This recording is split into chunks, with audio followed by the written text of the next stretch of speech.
Hello guys, welcome back. Day 2 of my logging series. ಇವತ್ತು ನಾನು ಸ್ವಲ್ಪ ಮೂಡ್ಬಿದ್ರಿ ಹೋಗ್ತಾ ಇದೆ, ಯಾಕಂದರೆ ನಾನು ಸ್ವಲ್ಪ ಕಂಪೋನೆಂಟ್ಸ್ನ ಪರ್ಚೇಸ್ ಮಾಡಬೇಕಿತ್ತು. ನೇತಿ ಸುಡುವಷ್ಟು ಬಿಸಿಲಿದ್ದರಿಂದ ಕ್ಯಾಪ್ ಹಾಕ್ಕೊಂಡು, ಆಮೇಲೆ ಎಲ್ಲರೂ ಚಳಿ ಚಳಿ ಅಂತ ಅನ್ನಕತ್ತಾರೆ. ಬಟ್ ನಾವಿಲ್ಲಿ ಬಿಸಿಲೊಳಗೆ ಒದ್ದಾಡಕತ್ತೀವಿ. ಆಮೇಲೆ ಹೋಟೆಲ್ ಒಳಗೆ ಊಟ ಮಾಡಿಕೊಂಡು ಭರ್ಜರಿಯಾಗಿ ನೆಕ್ಸ್ಟು ಮೂಡ್ಬಿದ್ರಿ ಬಸ್ ಹತ್ಕೊಂಡು ಮೂಡ್ಬಿದ್ರಿಗೆ ಕಡೆ ಹೊಂಟ್ವಿ. ಆಮೇಲೆ ಮೂಡ್ಬಿದ್ರಿ ರೀಚ್ ಆದ ತಕ್ಷಣ ಏನು ಬಿಸಿಲು ಇದಂಥೇಳಿ ಎಲೆಕ್ಟ್ರಾನಿಕ್ ಶಾಪ್ನ ಹುಡ್ಕೊಂಡು ಹೋದೆ, ಗೂಗಲ್ ಮ್ಯಾಪ್ ಹಾಕ್ಕೊಂಡು ಹೋದೆ. ಬಟ್ ಏನು ನಂಬಿದ್ರು ಗೂಗಲ್ ಮ್ಯಾಪ್ ನಂಬಾರ್ದು ಅನ್ನಿಸ್ತು. ಯಾಕಂತಂತಂದ್ರೆ ಅದು ಎಲ್ಲೆಲ್ಲೋ ಸುತ್ತಾಡಿಸಿ ನನ್ನ ಶಾಪಿಗೆ ಕರ್ಕೊಂಬಂತು. ಬಟ್ ಶಾಪ್ ನೋಡಿದ್ರೆ ಕ್ಲೋಸ್ ಆಗಿಬಿಟ್ಟಿತ್ತು. ಆಮೇಲೆ ಕೂಲ್ ಆಗೋಣಂತ ಸ್ವಲ್ಪ ಸ್ಪ್ರೈಟ್ ಕುಡ್ಕೊಂಡು ಆಮೇಲೆ ಸ್ಟೇಷನರಿ ಥಿಂಗ್ಸ್ನ ಪರ್ಚೇಸ್ ಮಾಡಿ SSP ಆಕರ್ ಇವ್ರು ಕರ್ಕೊಂಡು ನೆಕ್ಸ್ಟ್ ಮೊಬೈಲ್ ಕವರ್ ತರಬೇಕಂತ ಹೋದ್ವಿ. ಯಾಕಂದ್ರೆ ನನ್ನ ಮೊಬೈಲಲ್ಲಿ ಕವರ್ ಇದ್ದಿರಲಿಲ್ಲ. ಸೊ ನೆಕ್ಸ್ಟು ಎಲ್ಲ ಮೊಬೈಲ್ ಕವರ್ ಅಡ್ಡಾಡಿದ್ವಿ. ಆ್ಯಂಡ್ ಈ ಫಸ್ಟ್ ಮೊಬೈಲ್ ಶಾಪ್ ಒಳಗೆ ಯಾವುದೂ ಸೆಟ್ ಆಗಲಿಲ್ಲ. ನೆಕ್ಸ್ಟ್ ಮೊಬೈಲ್ ಶಾಪಿಗೆ ಹೋದ್ವಿ. ಅಲ್ಲಿ ಒಬ್ಬರು ಫೇಮಸ್ ಅಂಟಿನ ಮೀಟ್ ಆದ್ವಿ.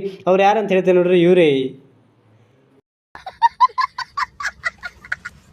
ಯಾವುದು ಮೊಬೈಲ್ ಕವರ್ ಸೆಟ್ ಆಗಲಿಲ್ಲ ಅಂತ ಹೇಳಿ ಮೂಡ್ಬಿದ್ರಿ ಬಸ್ ಸ್ಟ್ಯಾಂಡ್ ಹೋಗಿ ಅಲ್ಲಿಂದ ಬಸ್ ಹತ್ತಿ ನೆಕ್ಸ್ಟ್ ನಮ್ಮ PGಗೆ ಮತ್ತೆ ಬಂದ್ವಿ.